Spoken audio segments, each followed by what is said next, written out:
Hello दोस्तों, रोशन academy में आपका स्वागत है। ये वीडियो सीटेट से संबंधित है। आज हम आप लोग के सामने मैथ पेडागोजी से संबंधित कुछ महत्वपूर्ण प्रश्न लेकर के आए हैं ताकि आप सीटेट के एग्जाम में अच्छे नंबर से सीटेट को क्रैक कर सकें।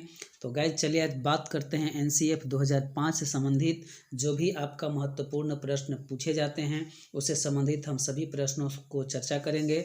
तो गाइज अगर आप मेरे चैनल पर नए हैं तो चैनल को सब्सक्राइब करके बेल आइकन को दबा लें ताकि आपको सबसे पहले नोटिफिकेशन प्राप्त हो और अपने दोस्तों के पास अधिक से अधिक शेयर करें ताकि वो भी सीटेट के एग्ज़ाम को अच्छे से क्रैक कर सकें। तो गाइज चलिए आज बात करते हैं एनसीएफ 2005 से संबंधित एनसीएफ के डिटेल्स से जानेंगे। इसके बाद हम आपको ट्रिक बताएंगे ताकि आप सीटेट के एग्ज़ाम देने जाएंगे तो ऑप्शन पढ़ते के साथ आप ट्रिक के माध्यम से उसको क्लियर आंसर आप छांट सकते हैं। तो गाइज आप लोग इस वीडियो में अंत तक बने रहें, लगातार बने रहें, तब जाकर के आपको समझ में आएगा और अंदर आपको मज़ा आने वाला है। इस वीडियो में देखने में बिल्कुल एकदम देखते के साथ आप लोग छांटेंगे। तो गाइज आप लोग चलिए आप यहाँ पर देखेंगे राष्ट्रीय पटचर्या 2005 यानी नेशनल करिकुलम फ्रेमवर्क, इससे संबंधित जो भी आपका प्रश्न पूछा जाएगा इससे कोई प्रश्न बच के आपको नहीं जाएगा। अगर यह वीडियो आप देख लेते हैं तो आपका पूर्ण रूप से एनसीएफ से संबंधित जो भी आपका प्रश्न पूछा जाएगा आप एक भी प्रश्न को नहीं छोड़ेंगे। तो गाइज आप लगातार बने रहें इस वीडियो में, लास्ट तक देखें तब जाकर के आपको समझ में आएगा। तो चलिए हम बात करते हैं राष्ट्रीय पटचर्या की रूपरेखा 2005 पर। तो यहाँ पर देखेंगे कह रहा है गाइज पहले एनसीएफ का हम सारांश पढ़ लेते हैं। यहाँ पर देखेंगे भारत एक स्वतंत्र राष्ट्र है जिसका इतिहास समृद्ध है और वैविध्य से परिपूर्ण है। इसमें असाधारण रूप से जटिल सांस्कृतिक विविधता और लोकतांत्रिक मूल्यों व सर्वजन कल्याण के लिए प्रतिबद्धता है। वर्ष 1986 में जब शिक्षा पर राष्ट्रीय नीति को संसद द्वारा स्वीकृति मिली थी तभी से पटचर्या पुनर्पांकित करने के सभी प्रयासों का उद्देश्य रहा है। आगे देखेंगे शिक्षा की एक राष्ट्रीय प्रणाली की रचना करना। चूँकि देश के बच्चों को शिक्षित करने का कार्य बहुत विशाल व महत्वपूर्ण है, इसलिए यह आवश्यक है कि समय समय पर हम साथ मिल बैठकर स्वयं से सवाल पूछें, इस कार्य में व्यस्त हम क्या कर रहे हैं, शिक्षा के नाम पर जो हम बच्चे को उपलब्ध करा रहे हैं क्या उसमें नयापन लाने का वक्त आ गया है। तो गाइज और आगे आपको अच्छे से प्रश्न को देखने को मिलेंगे। तो गाइज ये आपका सारांश था और आप लोग लगातार बने रहें, इस वीडियो को अंत तक बने रहें देखने के लिए। तो यहाँ पर देखेंगे अब हम चलते हैं एनसीएफ 2005 यानी राष्ट्रीय पटचर्या की रूपरेखा 2005 नेशनल करिकुलम फ्रेमवर्क से संबंधित कुछ मार्गदर्शक सिद्धांत। एनसीएफ में क्या मार्गदर्शक सिद्धांत दिया गया है उसके बारे में हम सभी पॉइंट पर हम चर्चा करेंगे, क्योंकि यहीं से आपको महत्वपूर्ण प्रश्न सीटेट के एग्जाम में देखने को मिलेंगे। इसलिए गाइज यहाँ से आप और लगातार डटे रहें, लास्ट तक बने रहें, तब जाकर के आपको पूर्ण रूप से समझ में आएगा। यहाँ पर देखेंगे गाइज, यहाँ पर कह रहा है पहला पॉइंट में ज्ञान को स्कूल के बाहर के जीवन से जोड़ना, ये आपका एनसीएफ कहता है 2005। इसके बाद आगे है पढ़ाई रटंत प्रणाली से मुक्त हो यह सुनिश्चित करना। अगला पॉइंट कहता है पाठचर्या का इस तरह संवर्धन कि वह बच्चों को चहुमुखी विकास के अवसर मुहैया करवाए, बजाय इसके कि पाठ्य पुस्तक केंद्रित बनकर रह जाए। ये भी आपका एनसीएफ 2005 में कहा गया है।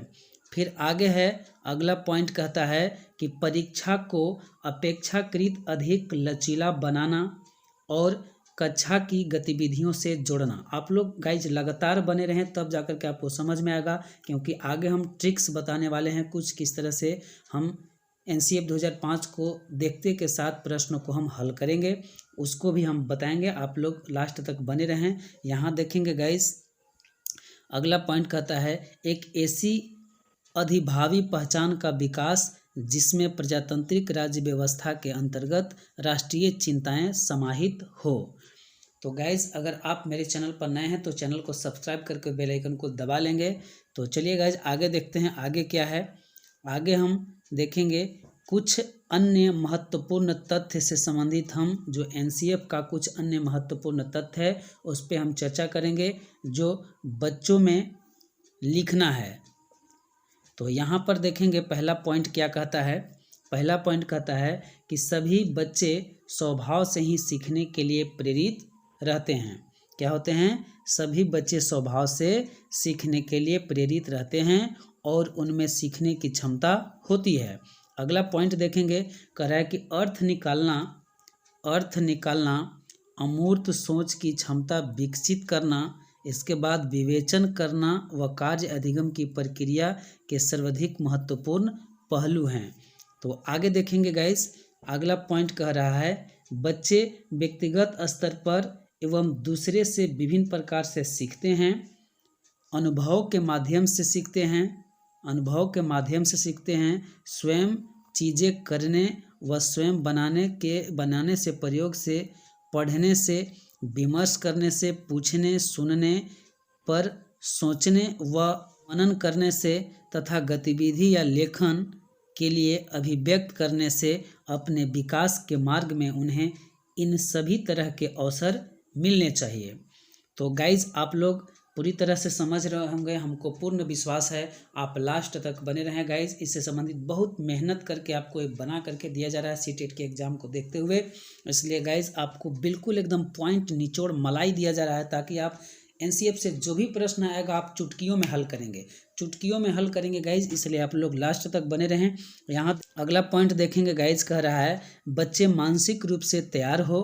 क्या? बच्चे मानसिक रूप से तैयार हो उससे पहले ही उन्हें पढ़ा देना बाद की अवस्थाओं में सीखने की प्रवृत्ति को प्रभावित करता है। उन्हें बहुत से तथ्य याद तो रह सकते हैं लेकिन संभव है कि वे न तो उन्हें समझ पाए न ही उन्हें अपने आसपास की दुनिया से जोड़ पाए। तो गाइज एकदम आपका चुन चुन करके पॉइंट लिखा गया है ताकि आप सीटेट को देखते के साथ आप क्वेश्चंस को आंसर आप आसानी से कर सकें। अगला से संबंधित आपको पीडीएफ प्राप्त करने के लिए आपको वीडियो के डिस्क्रिप्शन बॉक्स में आपका व्हाट्सएप लिंक और टेलीग्राम आपका दे दिया गया है, वहां से जा करके आप जुड़ सकते हैं और पीडीएफ को प्राप्त कर सकते हैं। तो अगला पॉइंट देखेंगे, कह रहा है कि स्कूल के भीतर व बाहर दोनों जगहों पर यदि संबंध रहे तो सीखने की प्रक्रिया पुष्ट होती है। स्कूल के भीतर व बाहर दोनों जगहों पर यदि संबंध रहे तो सीखने की प्रक्रिया क्या होता है? पुष्ट होता है। चलिए गाइज आगे देखते हैं आगे क्या कह रहा है। अगला पॉइंट देखेंगे गाइज, अगला पॉइंट कह रहा है कि सीखने की एक उचित गति होनी चाहिए। क्या होना चाहिए? सीखने की एक उचित गति होना चाहिए ताकि विद्यार्थी की अवधारणाओं को रटकर और परीक्षा के बाद सीखे हुए को भूल न जाए बल्कि उसे समझ सके और आत्मसात कर सके। साथ ही सीखने में विविधता व चुनौतियाँ होनी चाहिए ताकि वह बच्चों को रोचक लगे और उन्हें व्यस्त रख सके। रोचक होना चाहिए, व्यस्त रखा जा सकता है। तो इस तरह से आपको पॉइंट्स आपको बिल्कुल चुन चुन करके बताया गया है ताकि अब सीटेट के एग्ज़ाम जो नज़दीक आ चुका है उसको देने वाले हैं। इस वीडियो के माध्यम से आप एनसीएफ को एक भी प्रश्न नहीं छोड़ पाएंगे गाइस, इसलिए लास्ट तक बने रहें, लास्ट तक देखें। बहुत मेहनत करके निचोड़ रूप से आप लोग को दिया जा रहा है। अगला पॉइंट कह रहा है कि सीखना किसी मध्यस्थता या उसके बिना भी हो सकता है। क्या? सीखना जो है किसी मध्यस्थता या उसके बिना भी हो सकता है। प्रत्यक्ष रूप से सीखने से सामाजिक संदर्भ व संवाद, विशेषकर आर्थिक सक्षम लोगों के संवाद विद्यार्थियों को उनके स्वयं के उच्च संज्ञानात्मक स्तर पर कार्य करने का मौका देता है। तो गाइज आप समझ रहे होंगे, तो इस तरह से आपको देखने को सीटेट में मिलेंगे। आप लोग लगातार बने रहें गाइज, आप अकबकाएं नहीं, आपको और आगे मज़ा आने वाला है। यहाँ पर देखेंगे कुछ स्कूली अवस्थाएं क्या होते हैं। इस तरह से आपको आगे ट्रिक्स भी बताने हैं हमको, इसलिए आप लगातार बने रहें किस तरह से आप करेंगे।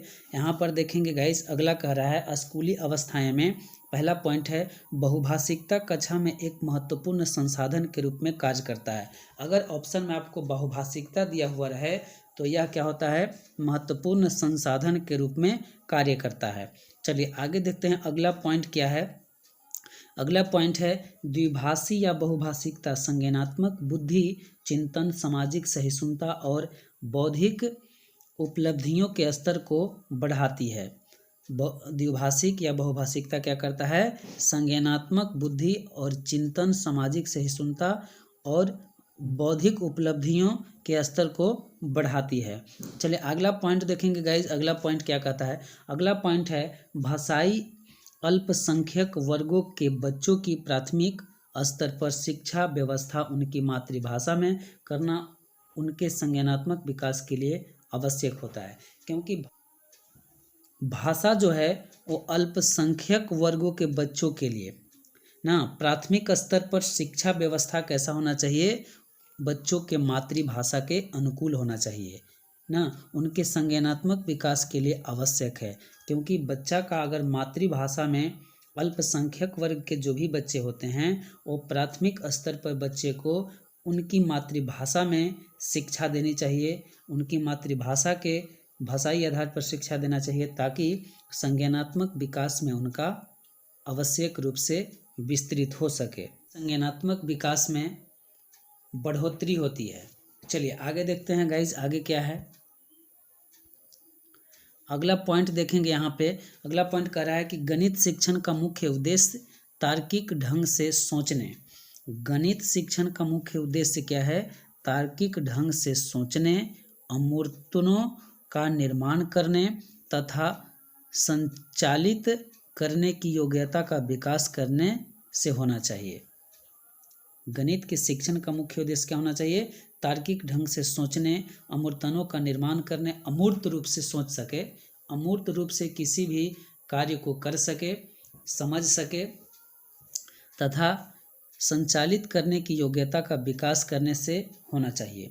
चलिए आगे देखते हैं गाइज, अगला क्या है। अगला पॉइंट देखेंगे गाइज, अगला पॉइंट कह रहा है क्या, सामाजिक विज्ञान शिक्षण के अंतर्गत एक ऐसी पठचर्या का होना आवश्यक है। सामाजिक विज्ञान के शिक्षण के अंतर्गत एक ऐसी पठचर्या का होना आवश्यक है जो शिक्षार्थियों में समाज के प्रति आलोचनात्मक समझ का विकास कर सके।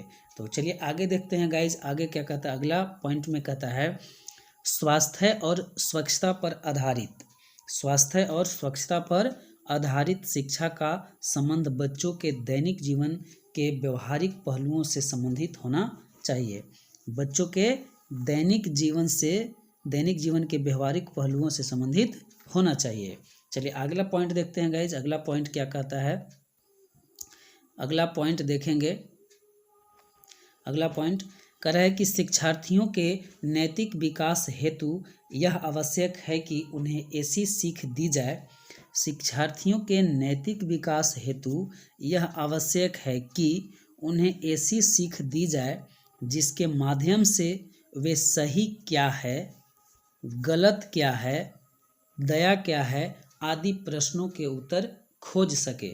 तो इस तरह से विद्यार्थियों में नैतिक विकास हेतु यह आवश्यक है। तो चलिए गाइज आगे देखते हैं, आगे क्या है। अगला पॉइंट कहता है कि आकलन का मुख्य प्रयोजन सीखने सिखाने की प्रक्रिया एवं सामग्री में सुधार लाना तथा उन लक्षणों पर पुनर्विचार करना है। आकलन का मुख्य प्रयोजन क्या है, तो सीखने सिखाने की प्रक्रिया एवं सामग्री में सुधार लाना तथा उन लक्ष्यों पर पुनर्विचार करना जो स्कूल के विभिन्न चरणों के लिए तैयार किए जाते हैं।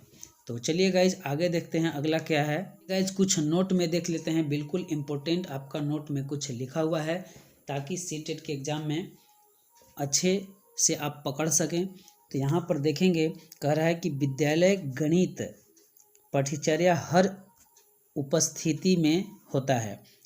विद्यालय गणित पठचर्या हर उपस्थिति में होता है जहाँ बच्चे पहला पॉइंट कहता है गणित को अपने दैनिक अनुभवों के रूप में देखते हैं। गणित को अपने दैनिक अनुभवों के रूप में देखते हैं। दूसरा पॉइंट कहता है अर्थपूर्ण समस्याओं को रखते हैं। अर्थपूर्ण समस्याओं को क्या करते हैं, रखते हैं। इसके बाद अगला पॉइंट है गणित का क्या है, गणित का आनंद उठाने के लिए सीखते हैं। तो इस तरह से आपको प्रश्न देखने को ऑप्शन में मिलेंगे। तो गाइज आप आसानी से कर लेंगे। तो चलिए गाइज और आगे देखते हैं और आगे किस तरह से है। आप लोग गाइज लगातार इस वीडियो में बने रहें, क्योंकि एनसीएफ से एक भी प्रश्न आएगा, आपको एक भी प्रश्न छोड़ने वाला नहीं है। तो चलिए गाइज देखते हैं हम एनसीएफ को ट्रिक्स से कैसे हल करते हैं प्रश्न को। तो यहाँ पर देख सकते हैं पॉजिटिव वर्ड्स यानी सकारात्मक शब्द यानी पॉजिटिव टैग वर्ड्स और नेगेटिव टैग वर्ड्स हम बताने वाले हैं, ताकि नेगेटिव और पॉजिटिव टैग वर्ड्स के हिसाब से आप एनसीएफ से जो भी ऑप्शन होंगे आप आसानी से छांट लेंगे। तो गाइज इसमें आप लगातार बने रहेंगे। और आप मेरे चैनल पर नए हैं तो चैनल को सब्सक्राइब करके बेल आइकन को दबा लें, ताकि आपको सबसे पहले नोटिफिकेशन प्राप्त हो। आप घबराएंगे नहीं। आपको इससे संबंधित अगर पीडीएफ चाहिए तो आपको वीडियो के डिस्क्रिप्शन बॉक्स में आपका व्हाट्सएप लिंक और टेलीग्राम लिंक आपको दिया हुआ है, वहाँ से इसका पीडीएफ आप प्राप्त कर सकते हैं। तो गाइज यहाँ आप देखेंगे संकल्पनाओं को वास्तविक जीवन से जोड़कर, यानी संकल्पना को वास्तविक जीवन से जोड़ने से संबंधित इस तरह से अगर ऑप्शन में आपको देखने को मिलेगा तो ये आपका पॉजिटिव टैग वर्ड्स है। यहाँ पर देखेंगे गाइज अगला कह रहा है कि विद्यार्थियों को चर्चा में शामिल करना। अगर इस तरह से ऑप्शन में आपको देखने को मिलेंगे कि विद्यार्थियों को चर्चा में शामिल करने से है, तो ये आपका जो ऑप्शन होगा पॉजिटिव ऑप्शन होगा। चलिए आगे देखते हैं गाइज। देखेंगे आगे क्या है। आगे है हस्तचालकों का प्रयोग करें। इस तरह से हस्तचालकों के प्रयोग से संबंधित अगर रहेगा तो ये आपको पॉजिटिव टैग वर्ड्स है। इसके बाद अगला देखेंगे खोजबीन उपागम का प्रयोग करना, ये भी आपका पॉजिटिव टैग वर्ड्स है। इस तरह से आपको ऑप्शन में देखने को मिलेंगे गाइस। तो यहाँ पर आप देखेंगे अगला क्या कह रहा है कि विद्यार्थियों को उनके बाह्य अनुभवों को कक्षा में रखने का अवसर दे, ताकि उनके तर्कणा को विकसित करा सकें। तो इस तरह से अगर आपको विद्यार्थियों को उनके बाह्य अनुभव को कक्षा में रखने का अवसर दे, ताकि उनके तर्कणा को विकसित करा सके, इस तरह से आपको ऑप्शन में देखने को मिलेंगे। तो आपका ये पॉजिटिव टैग वर्ड्स है गाइस। चलिए आगे देखते हैं आगे क्या कर रहा है। गणित की शिक्षा सबके लिए हो तथा सबके लिए समान हो, इस तरह से अगर आपको ऑप्शन में देखने को मिलेंगे तो ये आपका पॉजिटिव टैग वर्ड्स हैं। आगे चलते हैं गाइस। आगे क्या है। आगे कह रहा है कि हर संभव प्रयास करें कि उनके सोच का गणितीकरण किया जा सके। इस तरह से अगर आपको मैथ पेडागोजी के ऑप्शन में आपको दिखे एनसीएफ से 2005 से, तो आपका ए भी आपका पॉजिटिव टैग वर्ड्स है। तो गाइस आगे चलते हैं। आगे क्या है। आगे देखेंगे आगे क्या कह रहा है। आगे कह रहा है कि तर्कसंगत विचारों को प्रोत्साहित करना। तर्कसंगत विचारों को प्रोत्साहित करना, इस तरह से अगर आपको प्रश्न देखने को ऑप्शन में मिलेंगे तो ये भी आपका पॉजिटिव टैग वर्ड्स है। तो गाइज आप समझ गए होंगे। आप आसानी से इस तरह से आप देख करके आप आसानी से टिक कर सकते हैं। एनसीएफ से संबंधित जो भी आपका प्रश्न पूछे जाएंगे या मैथ पेडागोजी से संबंधित जो भी आपका प्रश्न पूछे जाएंगे, ये आपका पॉजिटिव टैग वर्ड्स के माध्यम से आपका बता दिया गया। तो चलिए अब देखते हैं नेगेटिव टैग वर्ड्स में क्या क्या पूछे जाते हैं। तो चलिए देखते हैं नेगेटिव टैग वर्ड्स। तो यहाँ देख सकते हैं गाइज नेगेटिव टैग वर्ड्स यानी नकारात्मक शब्द, इससे संबंधित क्या नकारात्मक शब्द पूछे जाते हैं ऑप्शन में। आपको भरमाने के लिए सीटेट उसमें इंक्लूड करता है, ताकि आप भरमा जाएं नेगेटिव पॉजिटिव में। तो यहाँ पर आप देखेंगे नेगेटिव में पूछा जाता है व्याख्या देना। अगर व्याख्या जिस ऑप्शन में दिखे वो आपका नकारात्मक शब्द यानी नेगेटिव वर्ड्स होते हैं, नेगेटिव टैग वर्ड्स होते हैं।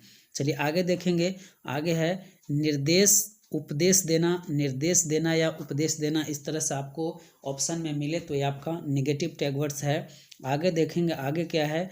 परिभाषाओं और सूत्रों को याद करना। याद करना, रट्टा मारना, कंठस्थ करना या परिभाषाओं से संबंधित सूत्रों को याद करना, इस तरह से आपको देगा तो ये भी आपका नेगेटिव टैग वर्ड्स है। चलिए आगे देखेंगे।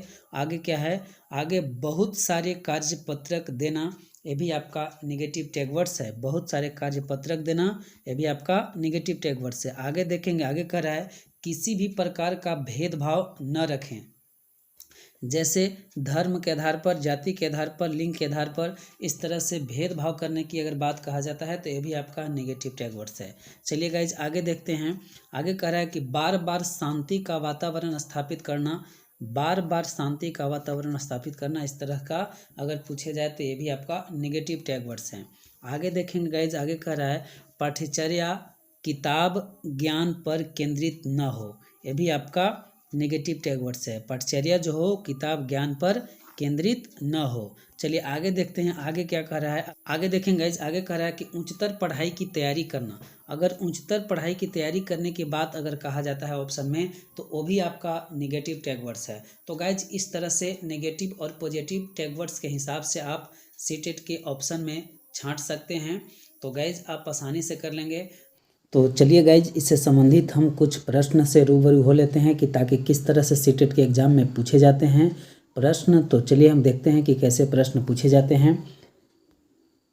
तो यहाँ पर देखेंगे, पहला प्रश्न देखेंगे गाइज, यहाँ पर कह रहा है कि एनसीएफ 2005 के अनुसार प्राथमिक विद्यालयों में गणित पढ़ाई का मुख्य उद्देश्य निम्नलिखित में से कौन सा नहीं है। आप निगेटिव वाला प्रश्न को देख करके आप आंसर करेंगे, जिसमें नहीं दिया होगा। तो यहाँ पर कह रहा है कि निम्नलिखित में से कौन सा उद्देश्य नहीं है। एनसीएफ के अनुसार प्राथमिक विद्यालय में गणित पढ़ाई का मुख्य उद्देश्य निम्नलिखित में से कौन सा नहीं है, नेगेटिव प्रश्न है। तो पहला देखेंगे ऑप्शन क्या कह रहा है, बच्चों की सोच विचार प्रक्रिया को गणितीय रूप देना। दूसरा कह रहा है कि बच्चे के संदर्भ में गणित का वर्णन करना। तीसरा कह रहा है समस्या समाधान के कौशल को बढ़ाना। चौथा कह रहा है गणित की उच्चतर पढ़ाई की तैयारी करना। तो गाइज यहाँ पर पहला जो है कह रहा है कि बच्चों की सोच विचार प्रक्रिया को गणितीयकरण से जोड़ना।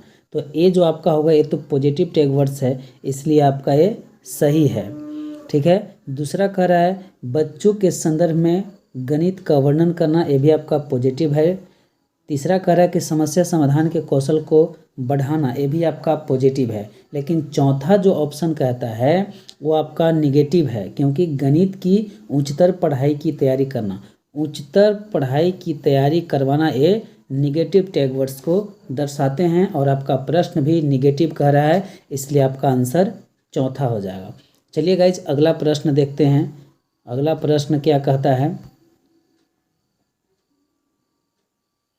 अगला प्रश्न कह रहा है एनसीएफ 2005 अधिगम के रचनावादी उपागम पर बल देती है क्योंकि वह ... पर केंद्रित है। पहला ऑप्शन कह रहा है कि शिक्षक द्वारा प्रभावी व्याख्यान और अनुदेशन। दूसरा परिभाषाओं और सूत्रों को याद करना।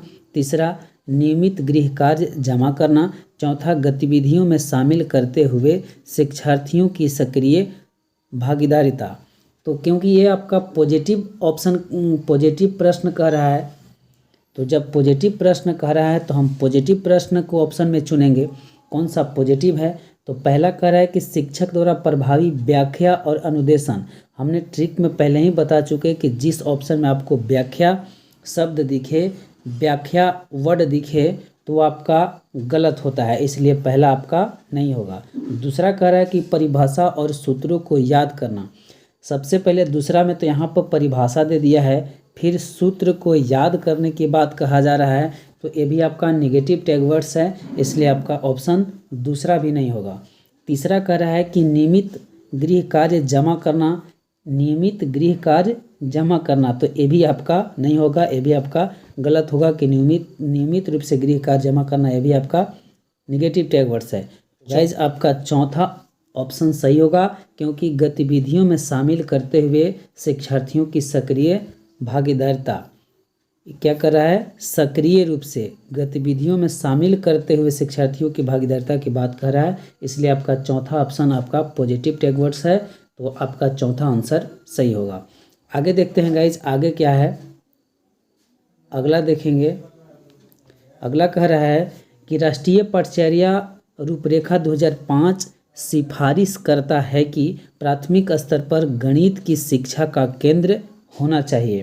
पहला में देखते हैं क्या कर रहा है। पहला कर रहा है कि उच्चतर गणित के लिए तैयारी, तो तो उच्चतर गणित के लिए तैयारी करना ये आपका हम पहले ही टैगवर्ड्स में हम बता चुके हैं कि ये आपका निगेटिव टैगवर्ड्स होता है उच्चतर गणित के लिए तैयारी करना, इसलिए ऑप्शन पहला आपका ऐसे ही गलत हो जाएगा। दूसरा कह रहा है गणित के अमूर्त विचार जानना, ये भी आपका गलत हो जाएगा, ये भी आपका निगेटिव टैगवर्ड्स है। तीसरा कह रहा है कि कक्षा कक्ष में की गई पढ़ाई को विद्यार्थियों की दैनिक जिंदगी से जोड़ने में सहायता करना, इसलिए आपका दैनिक जिंदगी से जोड़ने में सहायता करना ये आपका पॉजिटिव टैगवर्ड्स है, इसलिए आपका आंसर तीसरा सही होगा, क्योंकि कक्षा कक्ष में दैनिक जिंदगी से जोड़ करके पढ़ाने की कोशिश कर रहा है, तो आपका तीसरा आंसर हो जाएगा। चौथा कह रहा है कि विद्यार्थियों को गणित की शिक्षा में अंतर्राष्ट्रीय मानदंड अर्जित करने में सहायता करना, ये आपका गलत हो जाएगा, इसलिए कि मानदंड की बात कहा जा रहा है, इसलिए आपका गलत हो जाएगा। तो आई होप, हमें उम्मीद है, हम आपसे आशा करते हैं कि आप अच्छे तरह से इस वीडियो के माध्यम से एनसीईएफ 2005 को समझ गए होंगे।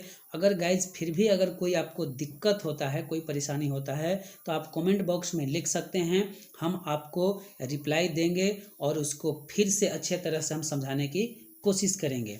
तो गाइज चलिए आज का इतना ही। यह वीडियो को देखने के लिए धन्यवाद। अगर आप मेरे चैनल पर नए हैं तो चैनल को सब्सक्राइब करके बेल आइकन को दबा लें और अधिक से अधिक अपने दोस्तों के पास शेयर करें, ताकि आपके दोस्त भी इस वीडियो के माध्यम से सीटेट के एग्ज़ाम में अच्छे नंबर से आप क्रैक कर सकें। तो चलिए गाइज, इस वीडियो को देखने के लिए धन्यवाद। जय हिंद, जय भारत। फिर हम अगले वीडियो में मिलेंगे।